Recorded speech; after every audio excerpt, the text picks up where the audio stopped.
Florence, thanks very much. Let's talk now to Olivier Guitta. He's the Managing Director of Global Strat, a risk consultancy firm. He joins us from the Shard in London. Olivier Guitta, welcome to the NewsHour. Is Sri Lanka ISIL's new front line? It is one of the new front lines. I mean, we knew all along that Southeast Asia was extremely important to Islamic State. I mean, we've seen time and again that a lot of foreign fighters returning from Syria and Iraq went into Southeast Asia. And we're not talking just about returnees from local countries, but also international foreign fighters, including French, Algerian, Moroccans.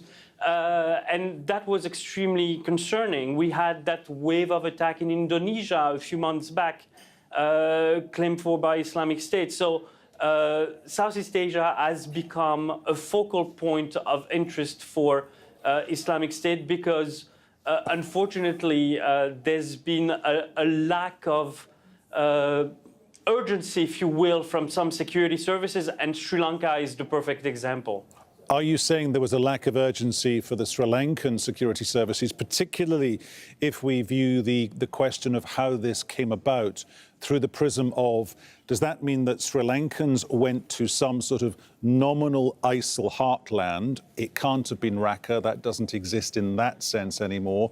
Or is this established ISIL people going to Sri Lanka and somehow managing to get into the country under the radar?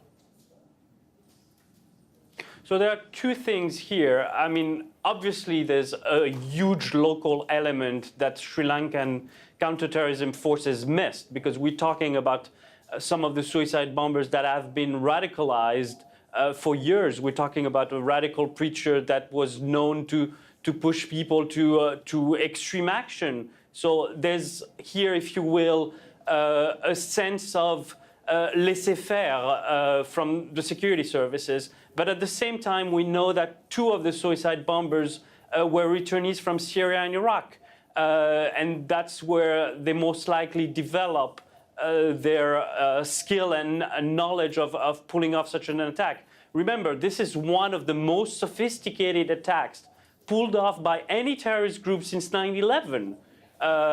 This is extremely well prepared, and now we see with all the arrests and the determination of the terrorists to go after the police with the latest raid, that it was in the making for at least a year.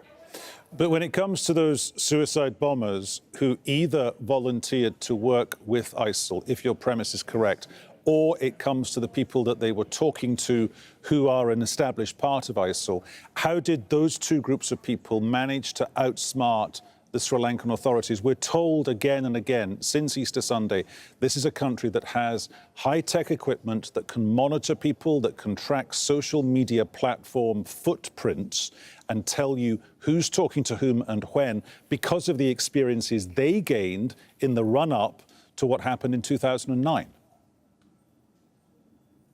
Yes, so there are two elements here. The main element is, as you've mentioned in the past reports, is the fact that there was a huge discrepancy and a huge divide between the office of the president and the office of the prime minister. I mean, there's a case to be made that those attacks would not have occurred in that fashion, in that level, if there was not an internal war between the president's office and the prime minister. Supposedly, the prime minister was not aware of any of the warnings of the Indian security services that happened as early as 4 months ago. So that's one part of the answer to your question. The second part is, yes, they have extremely good equipment, but if you're not motivated and if you're not really serious about going after ISIS, which I think was the case in Sri Lanka because of many factors, but because of the fact also that they thought that the domestic civil war ended in 2009 and that, you know, they won and that they sat a little bit on their laurels. So I think there was a lot of complacency and also they didn't really look at monitoring the returnees from Syria and Iraq. Olivier, thank you very much.